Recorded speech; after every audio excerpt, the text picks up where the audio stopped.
Hello everybody and welcome back for the weekly VR news, where I keep you up to date with everything going on in the VR industry, prepare you for this week's new game releases, and then finally focus in on a few major stories. Today's video may be a little light on new releases, but the PlayStation VR2 just got one of my favorite all-time VR games, and the rest of this video has some really big hardware news. Some of it's incredibly good news, like the Quest 2 is getting a significant power boost, but we might also have to deal with a lot more kids in the near future. Now there are of course links and timestamps if you want to skip ahead, but before we jump in, this video is brought to you by my sponsor Kiwi Design. They currently make my favorite Quest 2 Elite strap, which comes in multiple different versions. You can add an extra battery pack, high quality headphones, or even both. They also have other products like Valve Index style hand straps, and they just introduced a brand new RGB stand. Your controllers and headset magnetically connect. There's a charging indicator so you'll know when your headset's ready to go. And there's plenty of different RGB color options available. There's a link to Kiwi Design down in the description. And don't forget to use discount code Mateo311 for 5% off and to help support this channel.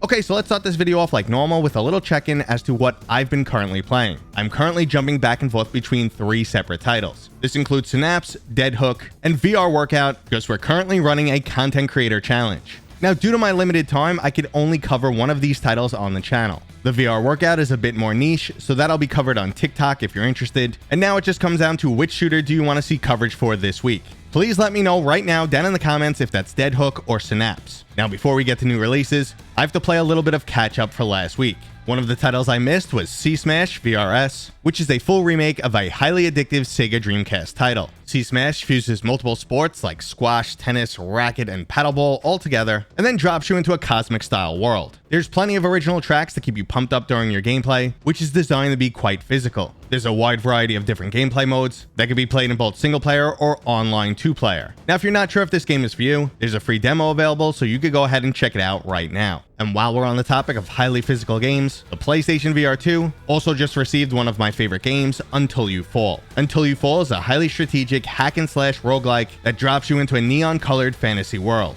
There's a huge array of weapons to unlock and upgrade, all with their own unique attributes and special abilities. Until You Fall is an absolute blast every single time I play it, but it usually has me completely exhausted after about an hour of gameplay. Constantly duck, dodging, and counterattacking will definitely keep the heart rate up. Unfortunately, this game isn't a free update from the original PlayStation 1, but it does include the new two-handed weapons that never made their way onto the original PlayStation VR. Now, moving on to this week's new releases, and I've already mentioned the only new title, and that's Dead Hook. Dead Hook is a fast-paced roguelike shooter inspired by titles like Doom and other classic arena shooters. The core of this game is a reworked version of Joyway's failed title Outlier, which I thought actually showed a lot of promise, and its main reason for failure was the fact that it was PCVR only. Now, aesthetically, Dead Hook already looks much cooler, and even if I don't make a video on this game, I'll definitely talk about it in next week's news. Now, to round out today's game news, we have some really cool updates to go over. ForeVR Cornhole is getting a cross-play Steam release, and it will also be going free to play. Now, if you're not familiar with the ForeVR series, they have some excellent experiences like bowling, darts, and pool. Unfortunately, though, they're all sold separately, but I'm hoping this free-to-play Cornhole move changes things up in the future. I'd love to see an all-encompassing title that has free demos of each game, and then you could just pick what you want to add on as paid DLC. Maybe that's something they're working towards, but we'll just wait and see what happens. Now, another update is coming to Little Cities VR. This super casual world builder will soon give you a lot more to do.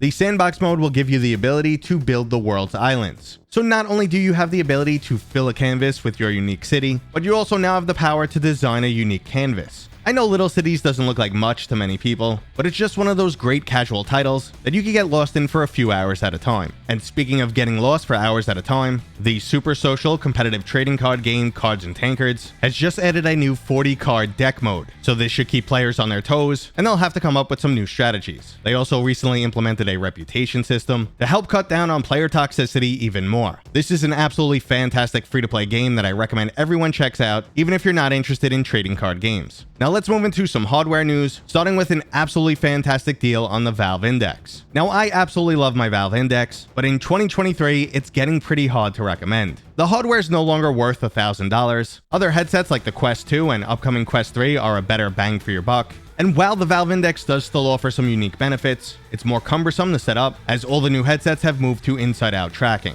That being said though, the $600 package deal from GameStop is still pretty damn awesome. Normally that would only get you the base stations and controllers, so we are looking at a steep discount. If you're someone who definitely wants the benefits of base station tracking, as you plan to do things like full body tracking, or you're someone who wants to eventually upgrade to headsets like Big Screen Beyond or the Pimax Crystal, For those, you'll still need base stations and controllers, and then you could resell the Valve Index headset to save a few bucks. Again, buying this headset in 2023 is hard to recommend, but I can't deny this is still a pretty good deal. But like I said, something like the Quest 2 or Quest 3 is a bigger bang for your buck, and that's now even more apparent with the latest Quest 3 leak. It's already been confirmed that this headset is coming in the fall for $500, but we've still been waiting on some specs like the resolution. It appears Best Buy has confirmed a previous data mine leak, which gives the Quest 5 an LCD panel running at 120Hz and a resolution of 4128 by 2208. Now those numbers originally come from data mined Quest firmware, and the Best Buy listing says that the Quest 3 has nearly 30% leap in resolution. So those numbers perfectly line up, and it looks like the previous leak is 100% true. Now I'm definitely looking forward to see all the benefits of the Quest 3, but Meta has made the unique move to keep the Quest 2 very much alive for at least the immediate future. And this is where we have some really good and also not some good news for the Quest 2. Let's get the bad news out of the way. No one has ever said I want more little kids in my online video games, except of course for Meta, who've just lowered the age requirements on the Quest from 13 down to 10. Now for years there have been discussions about, is VR safe for kids? Can it potentially damage their eyes? Or would wearing such a heavy headset lead to some sort of neck injury? The data here seems conflicting, either by design to muddy the waters, or after 7 years we just haven't done enough research, or still can't figure it out. Now in a good move by Meta, these preteen accounts do have extra restrictions. Parent permission is required before downloading any new apps, or accepting follow requests. Now, as a father of 2 young girls, I am a big proponent of utilizing parental tools like this, but I know that's not the case of many other parents, and I'm sure we'll see a bunch of extra kids slipping online utilizing adult accounts. Overall, we shouldn't see a vast difference, because the parents that already didn't care that the device said 13 and older are the same parents that don't utilize parental controls. I'm just more curious as to why Meta made this decision now. Do they have more information on safety, or is this just about sales figures? Well, let's move on to some much better news, the fact that the Quest 2 is getting a significant performance boost. Previously, the frequency was locked on both the GPU and CPU in order to increase battery life and reduce heat levels.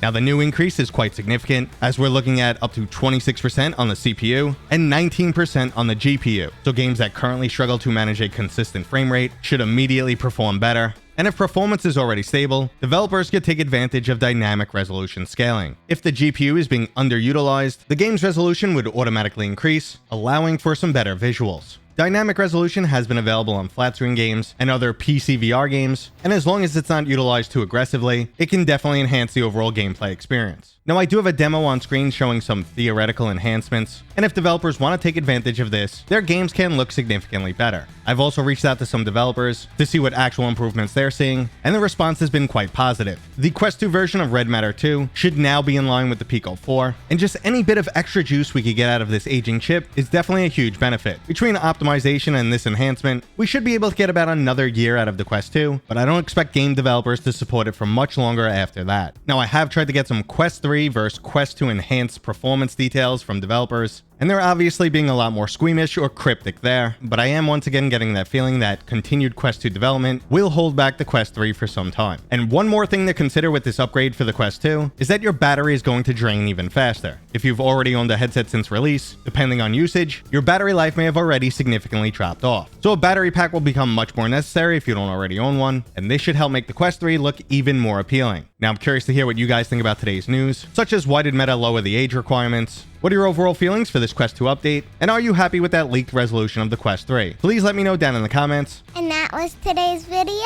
brought to you by my dad, Mateo311. If you enjoyed it, please go ahead and give it a thumbs up. And if you're new here, Consider subscribing. consider Consider subscribing. consider subscribing. Consider subscribing. Consider subscribing.